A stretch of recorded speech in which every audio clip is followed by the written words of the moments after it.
Antes de empezar, si disfrutas de este podcast y quieres ayudarme a seguir trayendo invitados y creando contenido sobre running, trail y triatlón, puedes apoyarme en Patreon.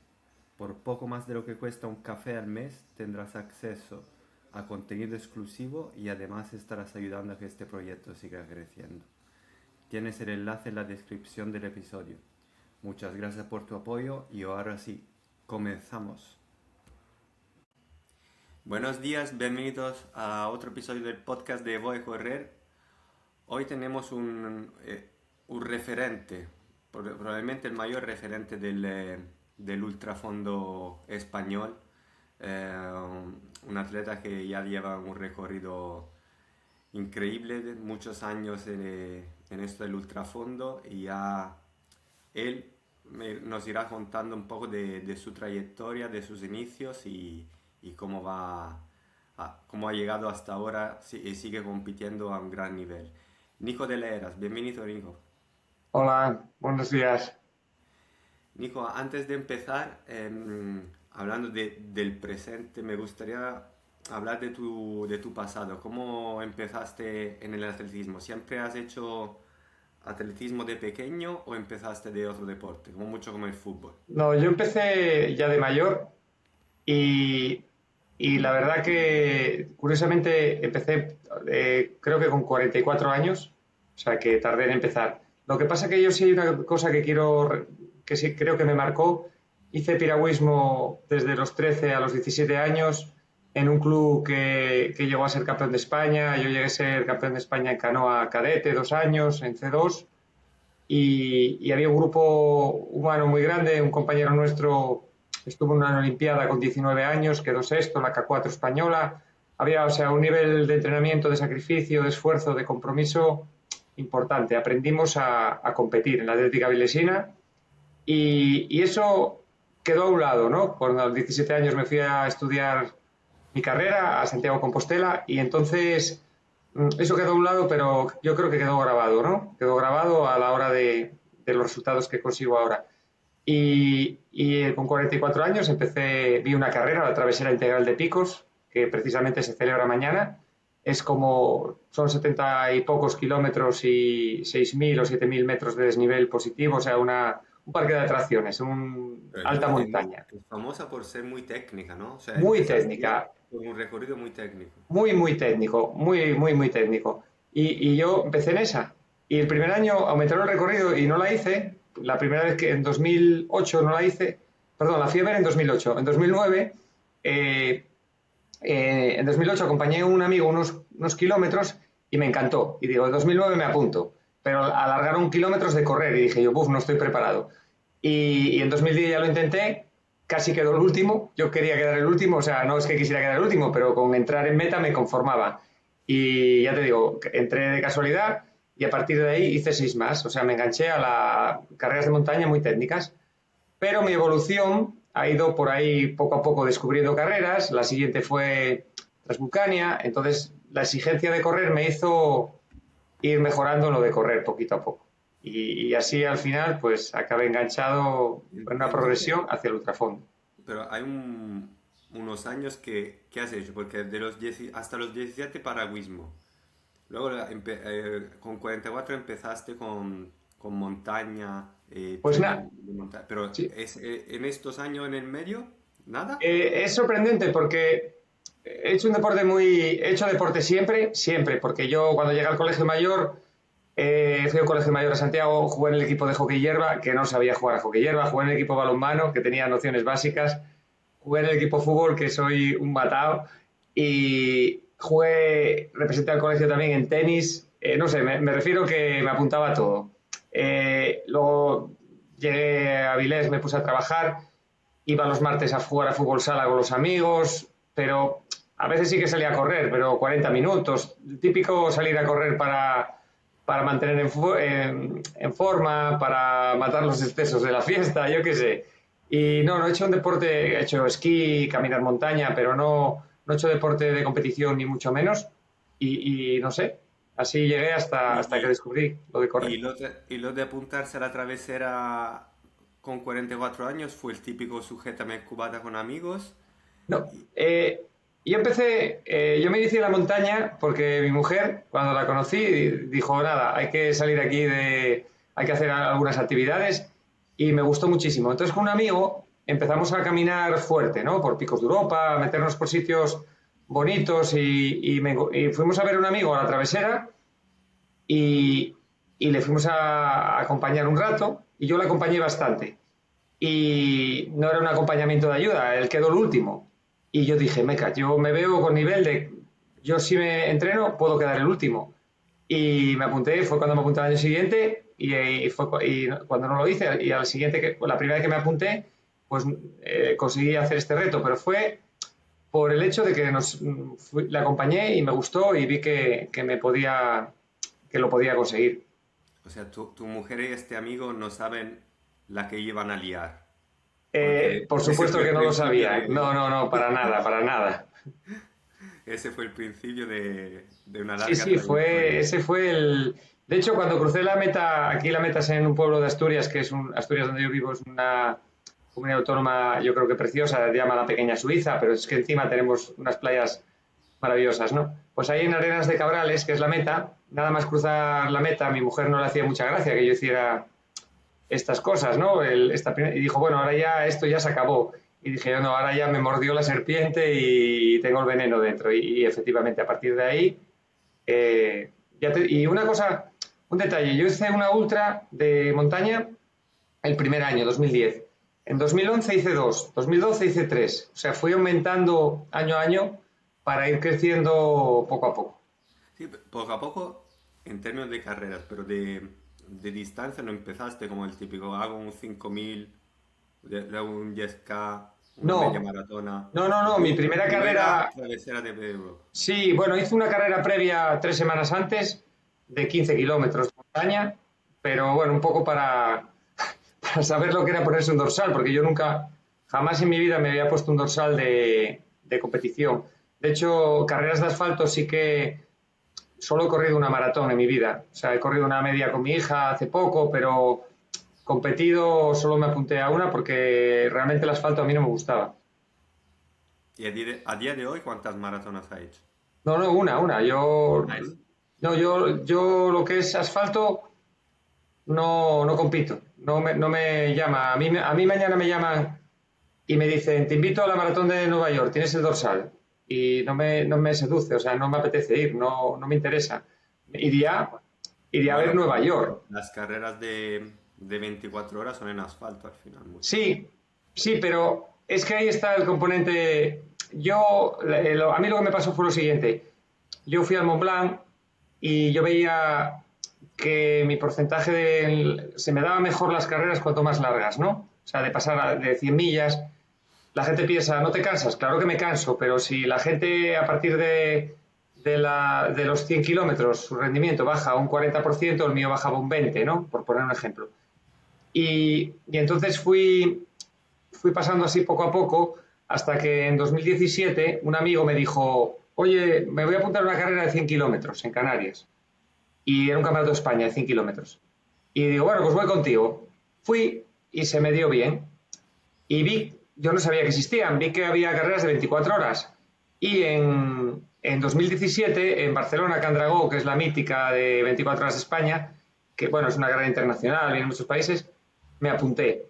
Y así por probar, y yo salí, paraba, hablaba con la gente a ritmos muy tranquilos, y cuando me di cuenta, pues me parece que quedé sexto, así, hice 216 kilómetros sin saber dónde me metía. Entonces me di cuenta que se me daba bien. Entonces, con ello me llevaron a la selección española y el siguiente paso fue el Campeonato de Europa de Timisoara en 2018, que ese ya fue el que me hizo que me quedara en el ultrafondo, porque yo llegué a Timisoara pensando, bueno, a ver si hago 230 kilómetros, pero claro, yo me pongo a correr, hacía un calor tremendo, entonces salí tranquilo, mis compañeros de selección iban un poco más rápido y cuando me doy cuenta, pues yo iba bebiendo, iba comiendo, iba tal, cuando me doy cuenta, pues me veo a las 14 horas de carrera, segundo de la general, detrás de Alexander Sorokin y delante de otros corredores, que había otro corredor que fue el ganador al final, que ahora no me acuerdo el nombre, Radkowski, que también ganó Espartatlón,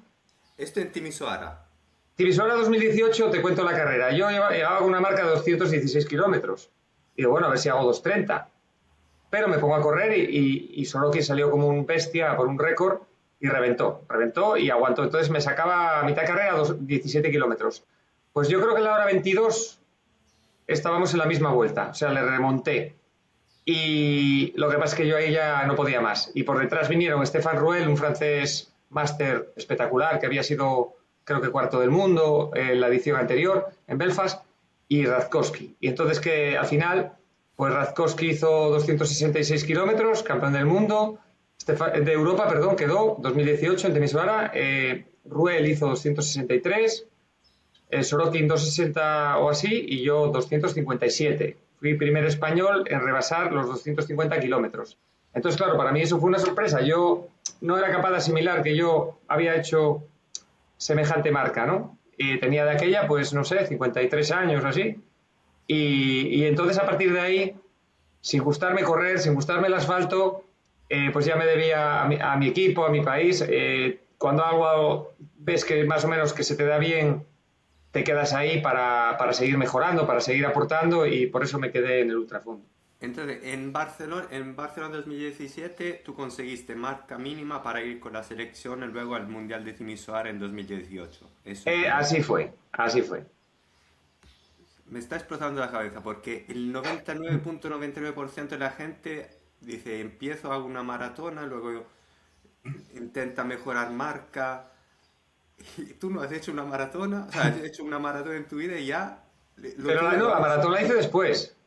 Ah, lo hiciste después. Sí, en 2019, sí, hice 2:57 o por ahí, me parece, 2:50, no me acuerdo. ¿Y no te has picado nunca el gusanillo de decir, intento mejorar marca en una Es distancia, que, entre comillas, normal"? no, no, es que yo creo que ahí está el tema. Yo sufro en lo anaeróbico.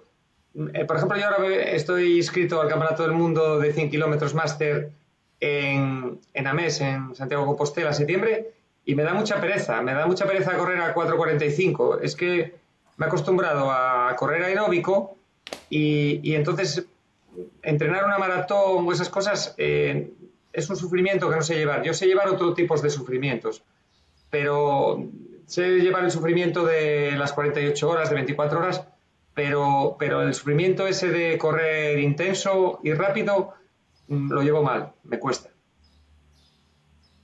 Wow, es que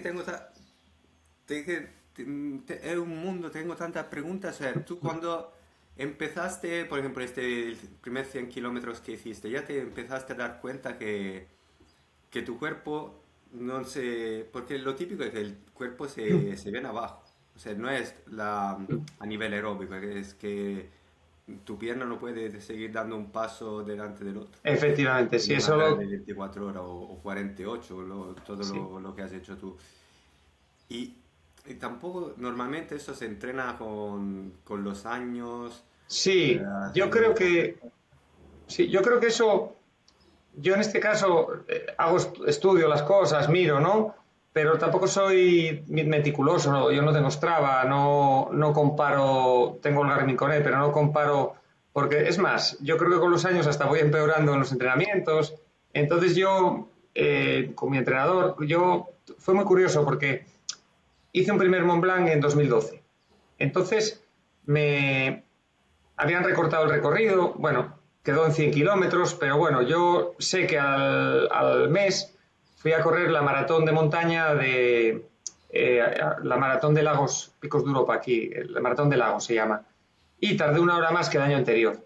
Y yo no entendía por qué, y era sobre entrenamiento. Entonces cogí un entrenador, y José Payarés, que ha sido, curiosamente, yo pensé, entrenaba a mucha gente de esa zona, de montaña, yo no sabía de su historia porque él, precisamente, sin yo saberlo, era récord de Aragón de maratón en su época, él es un año menos que yo. Fue campeón de España de 100 kilómetros, que tampoco lo sabía. Fue cuando le escribí yo, cuando me enteré, cuando le escribí para decir, oye, José, es que quiero correr un 100 kilómetros. Y no me lo dijo él, me lo dijo otra persona. ¿Tú sabes que este hombre ha sido campeón de España? Y yo, no, ni idea, no sabía, no tenía ni idea. Y te cuento esto porque cogí un entrenador y entonces con el entrenamiento yo veía que cuando cumplía los entrenamientos que me hacía este hombre, yo rendía bien. Y cuanto más larga la carrera, rendía bien. Entonces iba haciendo una composición de comer, beber, ¿sabes? El tolerar la comida, el tolerar la bebida y los ritmos. Entonces, ese conjunto es el que hace que el cuerpo se desgaste mucho menos que otras personas que salen y me sacan, por ejemplo, en un 24 horas, te pongo un ejemplo, yo en la hora 8 en Albi, Campeonato del Mundo 2025 en octubre, pues igual iba el Voy a 60. abrir los resultados aquí, que los tengo delante. Vale, pues yo ahí, igual en la hora 8 iba el 80 y acabé el 18. ¿Por qué? Yo no hice nada especial, yo no cambié de ritmo, fueron los otros los que cambiaron de yo al revés, yo empecé a correr un poco más lento, pero es que los 42 que iban delante mío son ellos que salieron a ritmos que probablemente no eran adecuados, ¿entiendes? Iban más rápido de lo que debían. Y un poco baso mi técnica, o sea, mi técnica de carrera o mi estrategia de carrera se basa en eso, en acoplar todas esas cosas y hacerlo con la mayor inteligencia posible. Claro, claro. Y entonces ya llevas entrenado, con tu entrenador ya llevas muchos años y ¿cómo estructura tus entrenamientos? O sea, volumen a tope o hacéis algo, entrenamientos cruzados, algo de bicicleta? No, Supongo que a ti yo las series en pista, cosas así, no te gustan nada, ¿no? nada. Basamos más en, sí, hacemos kilómetros, lógicamente hacemos kilómetros. Eh, Tampoco es un libro cerrado. Yo tengo permiso para tunear los entrenos, me refiero, me surge un amigo que me dice, oye, ¿por qué no vamos el fin de semana o 2 días, o sea, correr un día 60 y otro 50, venir de León a Oviedo, por ejemplo? Pues lo hacemos en 2 días, o sea, cambiamos un poco, pero siempre manteniendo la esencia. Y los días de calidad, pues unos días son unas series, yo que sé, por ejemplo, vamos a poner miles, 8 miles o tal, pero no a ritmos como al principio. Ya con la edad hemos ido valorando que el gasto, que el esfuerzo cardíaco quita, yo creo que quita longevidad, ¿sabes? Quita futuro de correr. Entonces son ritmos más tranquilos y lo que más hacemos sobre todo son farlex. Farlex de kilómetro, un kilómetro a 4:40 o 4:35. Vamos metiendo intensidad a medida que llega la competición, ¿no? Y otro a 5 o incluso a 4:45 y 5:15, no hay problema, porque yo realmente cuando voy a 24 horas salgo a 5. Entonces, bueno, pues andamos en esos baremos, eso sí, claro, igual hago un farlek de 22 kilómetros, entonces estoy 22 kilómetros pues jugando un poco con el cardio y metiendo intensidad, pero siempre teniendo las piernas oxigenadas, jugando muy poco con la zona anaeróbica. Y por ejemplo, una semana tipo para preparar el Mundial de 24 del año pasado, ¿cuántos kilómetros llegabas a hacer? La verdad que si esto fue cosa mía, ya se lo propuse yo al entrenador, acabo haciendo pues 4 semanas, 200 kilómetros o así, ¿sabes? Las 15 anteriores, o sea, las dos últimas no, pero las cuatro, el mes y medio antes, como 200.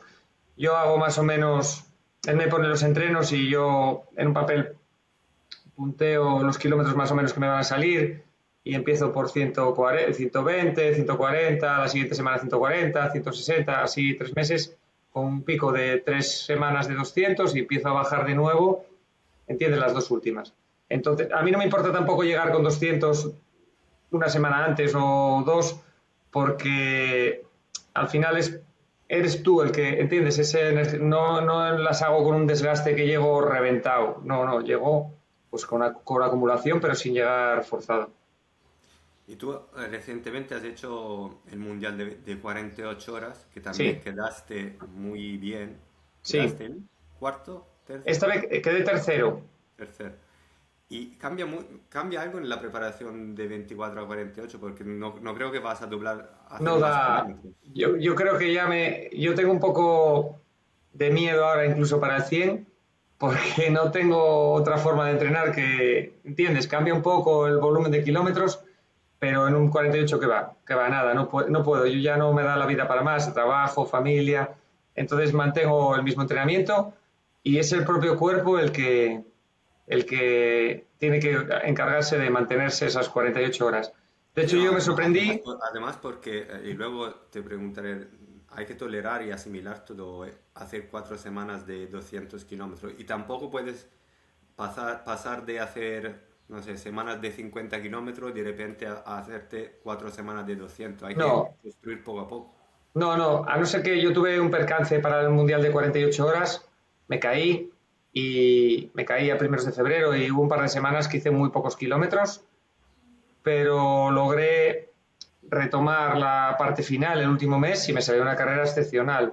Al final, bueno, hice 407, pero porque por culpa de la caída no hice core, que eso también es importante, que es otra parte, otra cosa que te quita mucho tiempo. Yo no es que vaya al gimnasio y esté, lo hago en casa, los ejercicios, hago planchas, hago sentadillas, hago una serie de ejercicios de equilibrio de cuerpo para fortalecer. Y entonces a raíz de la caída, pues yo llevaba una proyección de 435 kilómetros, 430, lo tenía prácticamente atado, ya hecho, y me empezó a doblar hacia adelante y acabé caminando.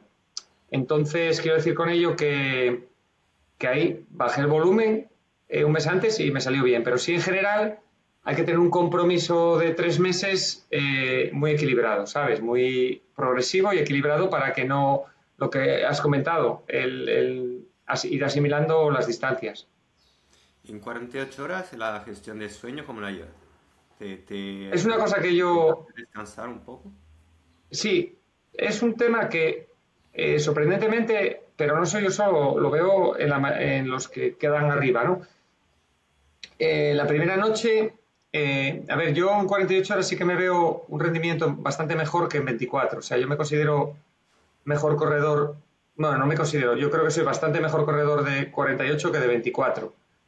En 48 rindo bastante bien, porque el segundo día mi, mi declive, mi rendimiento es menor que la mayoría de la gente. Entonces, sigo avanzando pues mi mejor marca, que al final no se pudo hacer oficial, mi primer 48 fue en Hungría, Balaton Furez, en el lago, en Balatón. Y yo hice 441 kilómetros.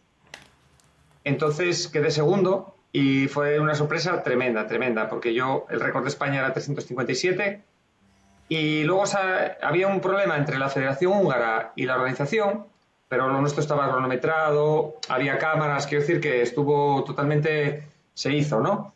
Pero ¿qué pasa? Que no quisieron homologar porque yo creo que la carrera no quiso pagar a la federación y al final nuestras marcas no han valido. Pero lo que hicimos sí está ahí, ¿no? Entonces yo noté, mis sensaciones fueron las siguientes. Yo corrí, pues imagínate, hice en Albi 256, pasé en 243 las 24 horas y seguí avanzando y ahí fue mi mayor crisis. Cuando pasas las 24 horas, el mentalizarte de que estás en un 48. Y la gestión de sueño la primera noche, pues como siempre, sin problema, como siempre que he corrido un 24. Cuando cayó la noche del segundo día, ya temprano, oscurece temprano, estos sitios, 7 de la tarde, me empezó a entrar sueño. Y iba un poco mareado, ¿no? Y habíamos determinado con el acompañante mío que adelantarnos a la jugada, que cuando tuviera cansancio no esperara que me cayera de sueño. Y entonces descansé, le dije, me senté en una silla de playa de esas, de playa, un poco recostado, me puse una toalla por encima y dije 15 minutos. A los 15 minutos me avisó y bueno, le dije, no me apetecía nada arrancar a correr, 5 más. Y al terminar comí un poco, me abrigué porque había cogido un poco de frío y ya seguí corriendo y yo creo que a las 11 de la noche, si esto era las 9:30, a las 11 de la noche ya cogí un modo zen que ya iba redondo, iba sin sufrir. Y así como iba sufriendo a lo largo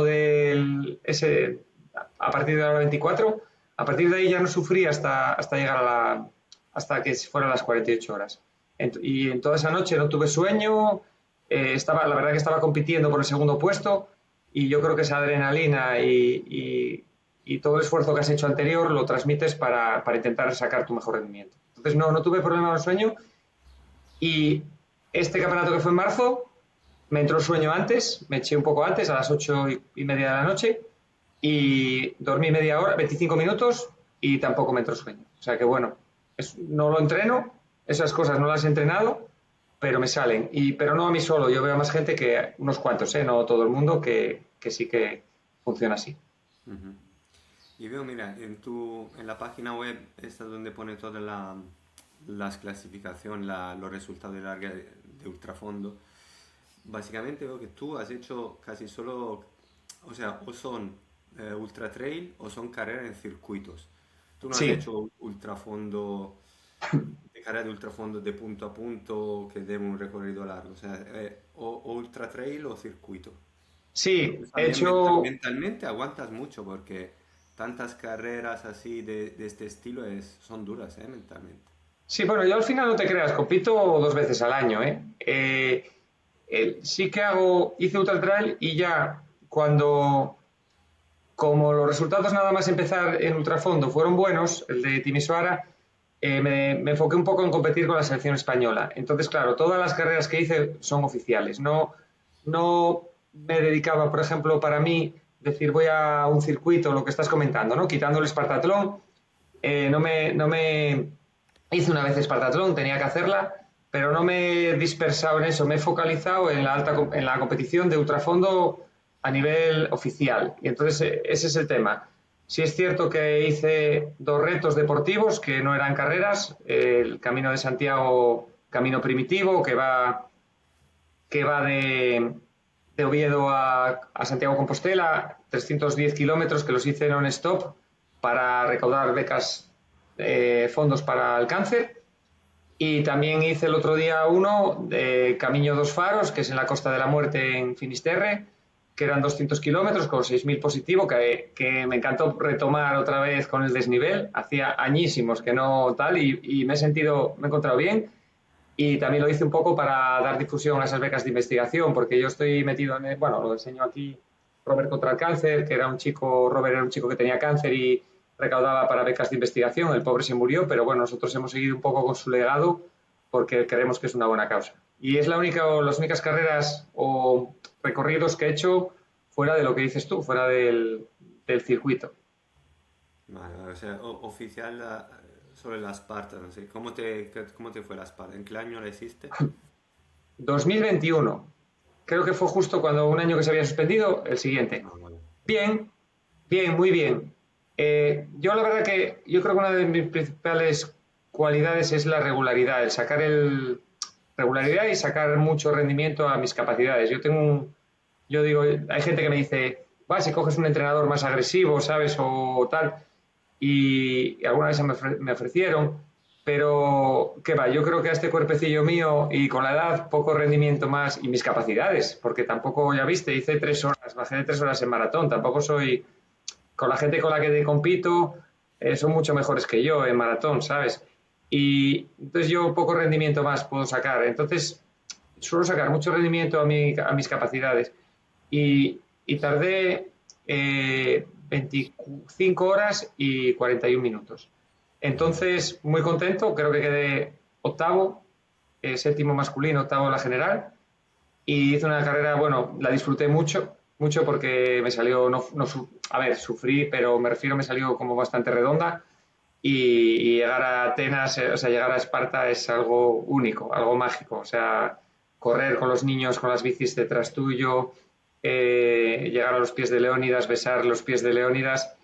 Yo no lo pensé, pero me saltaron las lágrimas. Iba el último kilómetro llorando como un niño. Me imagino. Quería preguntar, lo mencionamos antes de empezar a grabar. Me has dicho que básicamente muchas de estas carreras en circuito son con la selección y, y vi algo en las redes sociales que pusiste como algo del estilo que no se da mucha importancia o no se valora mucho eh, el esfuerzo que el atleta de ultrafondo hace. Primero, a nivel oficial, las distancias oficiales son 100 de ultrafondo, o sea, superior a la maratona son 100 kilómetros y 24 horas, no hay nada más. Sí, sí hay 50K. Que bueno, esa la sacaron hace unos años, bueno, pues un poco para promocionar más el ultrafondo, pero son 50, 100 que llevan muchos años y 24 horas. 24 Antes que horas, te doy barra libre, háblame un poco de tu relación con la selección sí, y qué opinas de cómo la Federación Española va. valora el ultrafondo? Vale. Mm, 100, 100K siempre estuvo ahí y se valoró, pero yo creo que, yo no sé si es cuestión económica, eh, empezaron a cortar, la federación empezó a cortar gastos, y te lo explico, es por el número de posibles participantes en una carrera, ¿no? Yo cuando voy en 24 horas hay dos campeonatos, ¿no? En Campeonato del Mundo o de Europa hay dos, individual y por equipos. Y son tan importantes el uno como el otro. Pero la federación solo valora los criterios para el individual, lo cual es realmente frustrante. Frustrante porque siempre te gusta representar a España como equipo, no solo a nivel individual, ¿no? Entonces, en 2019, la RFA cogió empezó a hacer, hizo oficial 24 horas.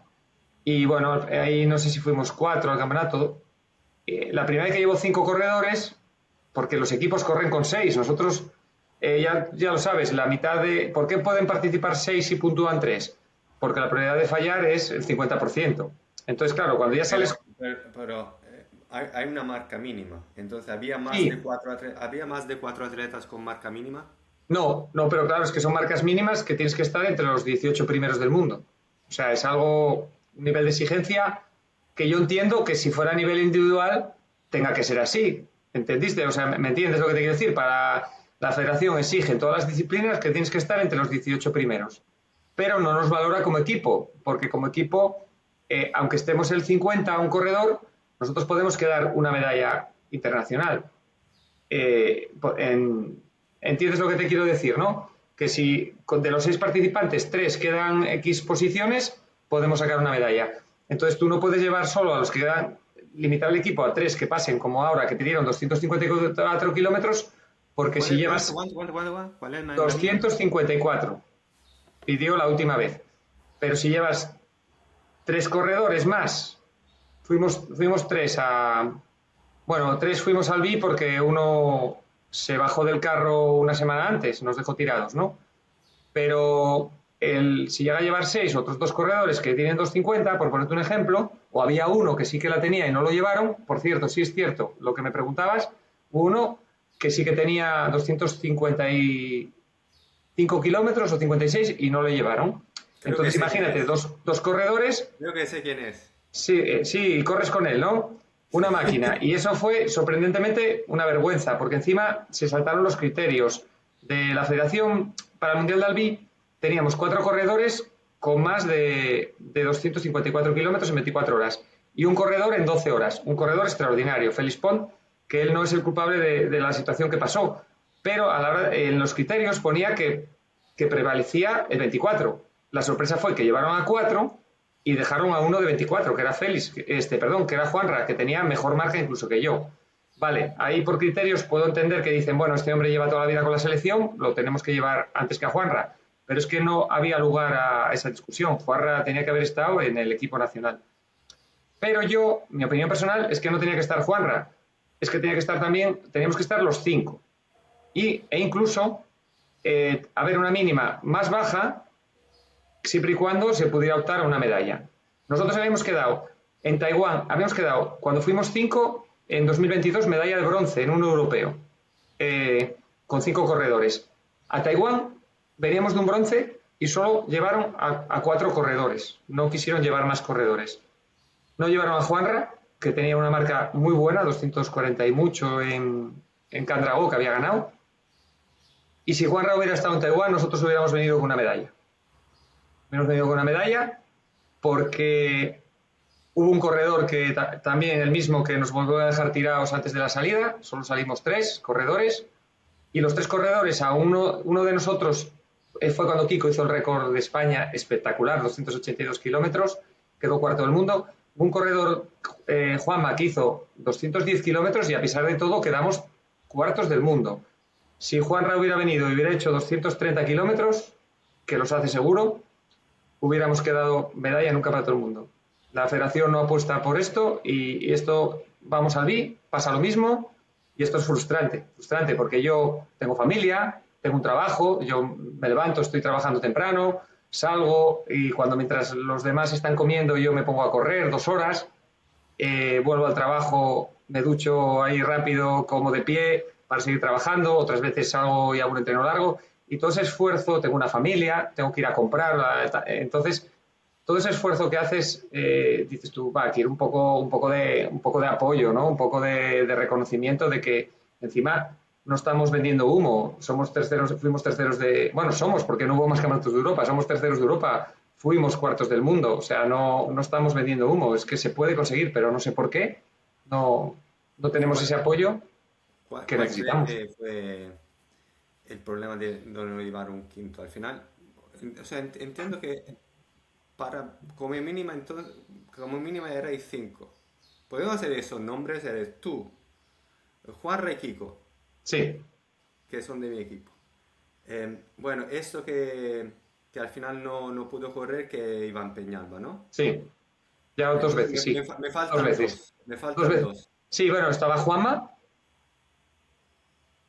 eso seríamos cinco. Y, por ejemplo, en Albi está Félix Pont. Vale. Entonces, si llegan a llevar a Juanra, hubiéramos sido cinco, que cambia mucho el cuento. Encima ahí cumplíamos mínimas todos. ¿Y cuál fue el problema de no de No lo llevar a sabemos. cuatro en lugar de seis? Económico, supongo. Sí, sí. Luego, en Albi es cierto que fuimos menos tripulación, como dijéramos, menos equipo. Porque es que luego, cuando fuimos a Taiwán, llevábamos un médico, llevábamos un masajista, llevábamos Claro, hay que llevar eso también. dos o tres entrenadores.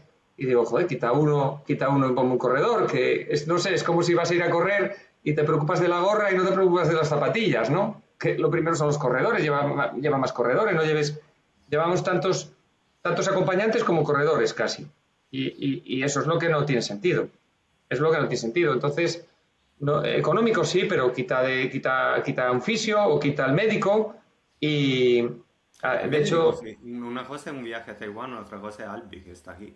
bueno, eso aparte, eso ya aparte, pero ya Albi, dices tu dinero, vale, pues quita al médico, ahí hay médico, hay servicios médicos, ¿entiendes? Un masajista lo entiendo más, pero quita al médico y lleva un corredor, pero es que no se puede, y aquí ya quitaron de todo, ya yo creo que la crisis, ahí hubo unos problemas económicos probablemente, yo no tengo ni idea, pero aquí Albi, que está ahí al lado, es que lo pago yo el viaje, lo pagamos entre los corredores, ¿entiendes? Si Juan acabó corriendo allí, lo pagamos nosotros. Claro, solo la federación no lo tolera, ¿no?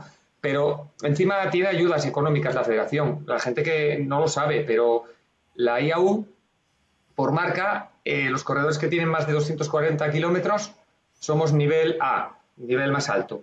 Y por nosotros, que éramos en este caso Kiko, Iván y yo, les pagan, por ejemplo, yo qué sé, desplazamiento, X dinero, no todo, pero les pagan alojamiento, hasta X dinero, vuelo, X dinero, hay unos tramos, depende de la distancia donde esté el campeonato.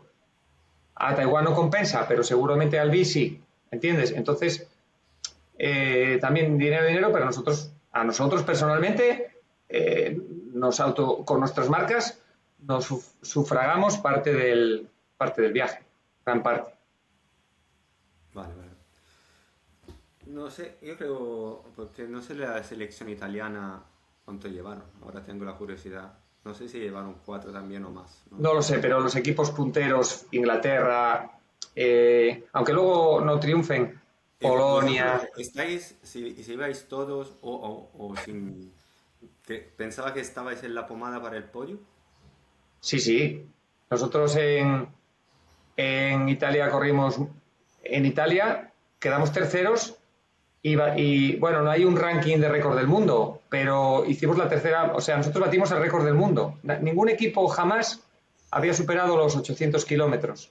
Y en Italia nosotros hicimos 800 kilómetros y 20 metros o así. Pero Italia era europeo, ¿no? Europeo, pero hicimos esa marca. Me refiero, ya hablo de capacidades. Pero sin embargo, claro, Polonia, que tenía un corredor excepcional, y Lituania con Sorokin, pues hicieron 320 y 310, por ponerte un ejemplo. 820 y 810, perdón. O sea, hicimos las tres mejores marcas de la historia.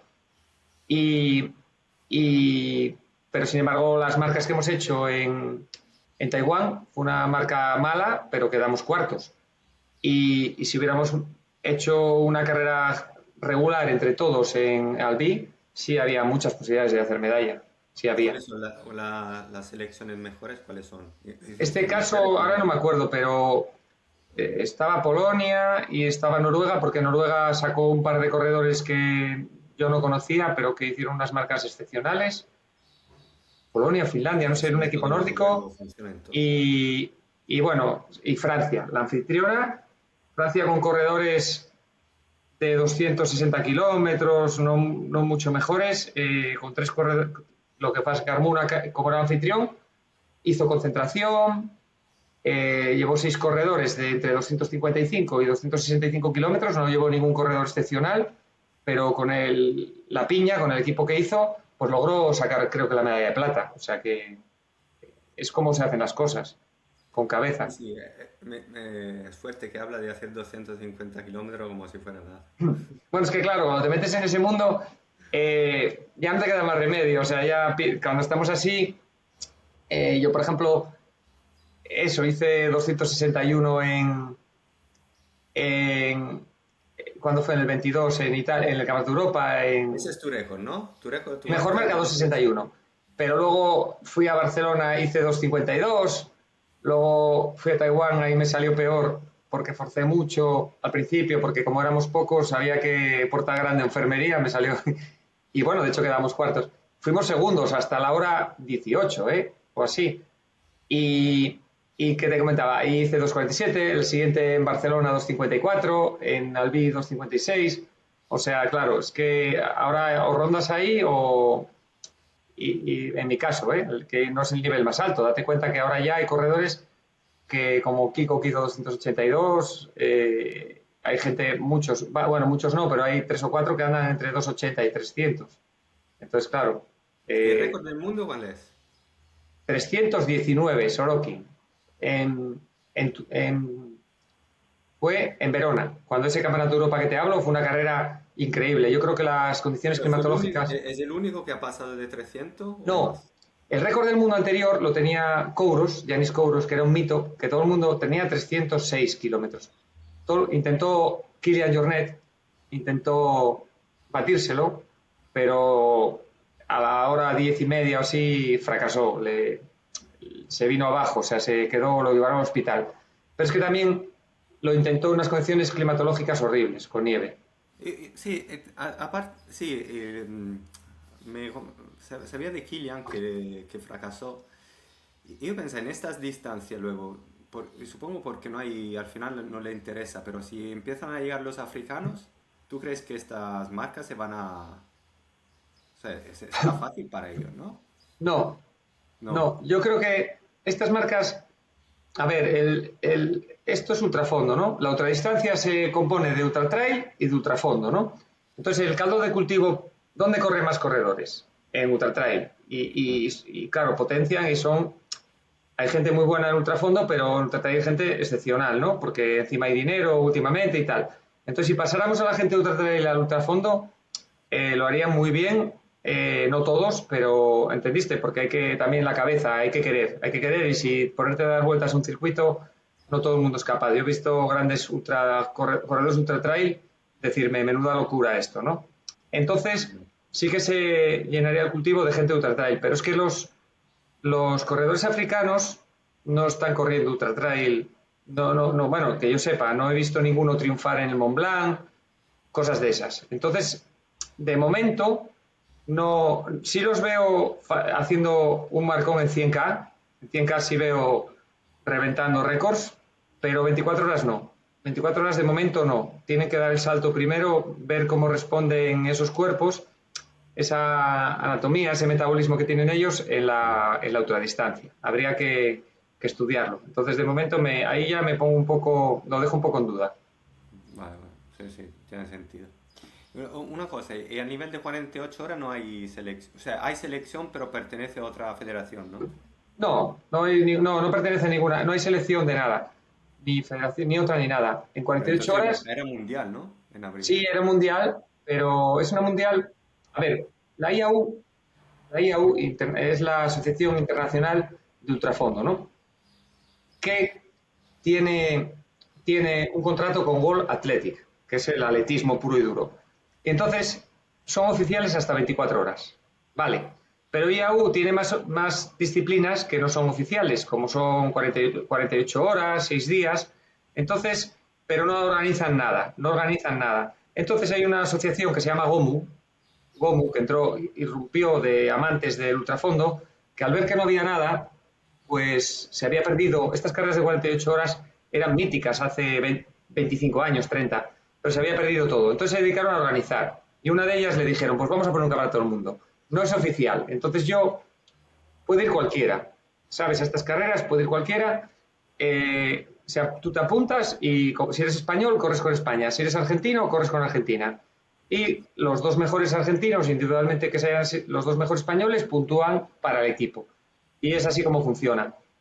No tiene el nivel estas carreras que tiene 24, porque la oficialidad y hay un interés muy grande en las 24 horas, pero 48 horas sí es cierto que esta asociación GOMU y 6 días, carreras de 48 días, ha conseguido que se hayan batido los récords del mundo. ¿Por qué? Porque han conseguido la atracción de los ultrafondistas. Y tú vas a un campeonato de 48 horas y hay más gente que en uno de 24. O sea que es excepcional. Y entonces, bueno, valorar las posiciones, cómo quedas. Yo, por ejemplo, que de tercero, bueno, pues si fuera un campeonato del mundo oficial, pues no quedaría en esos puestos, lógicamente. Pero sí que es cierto que hay un nivel altísimo. En el que estuve últimamente, estuvo el actual campeón del mundo de 24 horas y dentro detrás mío. Quiero decir que ya hay un nivel alto, ¿no? Entonces, sobre todo los primeros puestos se disparan las marcas. Y es lo que ha conseguido Gomu, pero no es oficial. Y ni hay nadie que te seleccione ni nada. Tú puedes ir por tu cuenta y puntúas por tu país. Vale, vale. Sí, sí, que tengo una compañía que fue y... Pero no sabía que... No lo tenía claro, que era... Sí, funciona así, puede ir el que quiera. Vale, vale. Y te quería preguntar ahora, hablando de otro tema, que cómo llevas tantos años en eso, cómo aguantas tu cuerpo, tu cabeza, pero al final, haciendo la cuenta, tampoco son muchos años, porque empezaste tarde y todavía no es el típico que empezó igual a los 15 años y ya lleva, no sé, 40 años haciendo eso. Tú todavía te queda mucho. Mentalmente no Sí, estás quemado. yo creo que sí, yo empecé tarde. Yo me decías muchos años, tampoco me parece a mí que sean tantos. Sí llevo muchos, el estar pendiente de esas marcas de la selección mínimas tan exigentes para mí, porque me quedan, voy al límite, sí que te supone mucho desgaste, ¿sabes? Como si llevaras 20 o 30 años corriendo. Y de hecho yo lo dije, yo ya no voy a volver más con la selección, aunque tuviera mínima. Primero tendría que hacer la mínima, pero imagínate que hay un campeonato el año que viene y me vale la marca de Albi. Yo no iría, no iría, salvo que hubiera un proyecto, capitaneado por Kiko, por supuesto, y una garantía de corredores mínima, ¿sabes? Algo que yo viera que merece la pena. Pero como no se va a dar el caso, yo no vuelvo, me quito esa presión y empecé un poco a lo que te comenté, a disfrutar un poco de otro tipo de circuitos o correr 48 horas, cosas así. Y ¿Los lo que hablamos mundiales de... cada cuánto son? ¿Cada 2 años? ¿El qué? No, cada año. ¿En ¿El qué? este ¿Los año dónde mundiales? es? Sí, ¿Eh? este año dónde es el mundial. No, fue en Albi 2025, tiene que haber en 2027. Todavía no hay fecha, mundial de 24 horas. Sin embargo, Gomu pone normalmente un mundial de 48 horas cada año. Bueno, pues para atraer gente, para picar, para que haya ambiente, para que haya motivación. Por ejemplo, el Campeonato de Europa, el último que hubo fue en 2022, pero en 2024 no consiguió, la IAU no consiguió sede y así estamos, en declive. Pero bueno, es lo que hay. Y lo que me comentabas, no son muchos años y yo tampoco intento no competir demasiado, disfrutar de los entrenamientos. Igual compito 2 veces al año, no voy a todas las carreras, porque sí es verdad que cuando compito acabo muy desgastado. Entonces me gusta luego dejarme ir y volver a coger la forma desde cero. Y con la edad yo noto que me cuesta más. Que si antes en 3 meses estaba listo, ahora necesito 5 o 6, ¿sabes? Porque los dos primeros, el primer mes sobre todo, yo qué sé, arranco a correr, el primer kilómetro 4,55 y al segundo no soy capaz de correr por debajo de 5. No sé por qué, cuando pierdo toda la forma no soy nadie. Entonces tengo que volver a recuperarla y ese proceso me lleva tiempo. Pues es normal, ¿eh?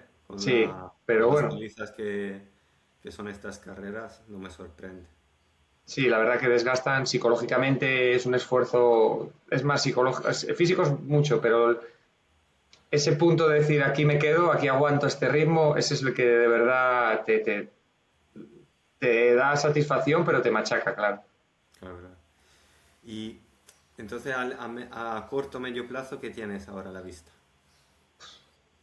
En principio me voy buscando objetivos así a corto, bueno, a medio plazo y cogí el 100K y después no tengo nada, no tengo nada. Igual había, yo había hecho esos 441 kilómetros en 48 horas que son inigualables para mí. Es una marca, imagínate, hay un ranking compensado en esa página que dices tú, un ranking compensado por edad. Entonces yo en 24 horas, mi marca 261 equivale como a 315 kilómetros si fuera senior. O sea, no llego al récord del mundo, pero ando cerca.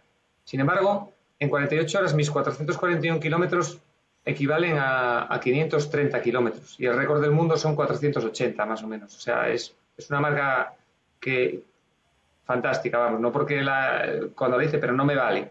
Entonces en este campeonato fui a intentar acercarme a hacer 4.25, 4.20 y, y por culpa de la caída, pues hice, bueno, por culpa de lo que sea, eso no hay disculpas, hice 407 y quizás me dé una oportunidad más para pues hacer 4.25, ¿sabes? Hacer una marca más, colocar el récord de España un poco más alto por ejemplo, en ese ranking compensado, pues ponerme en una distancia que me dé una satisfacción personal. Muy bien, muy bien.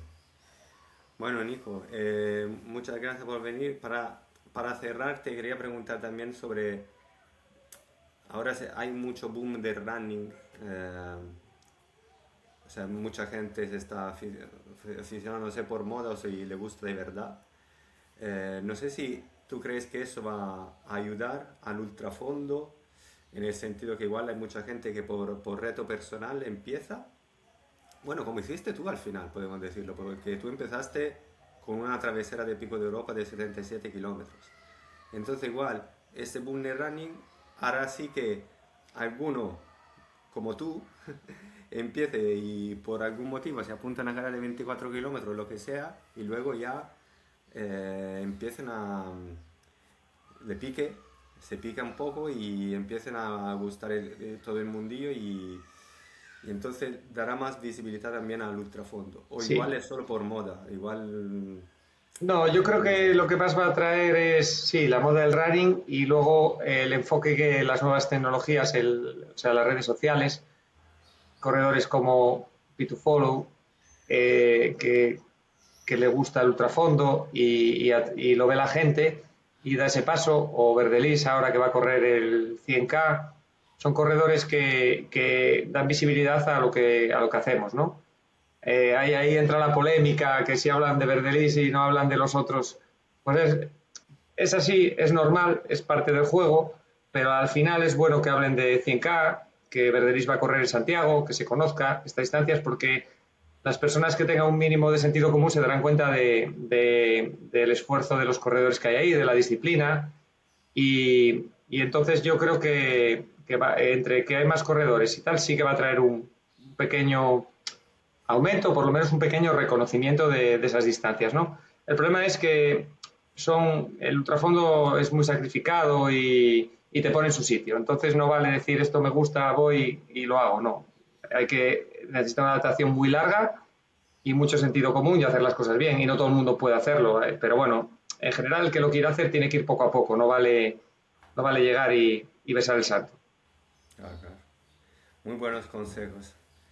Pues nada, muchas gracias Nico por tu tiempo, por tus consejos, por todas tus historias. Me ha encantado. Muchas gracias a ti por contar conmigo y nada, cuando queráis, pues eso, cualquier cosita, hablamos. Y gracias a todos los oyentes del podcast de Voy a Correr. Hasta luego.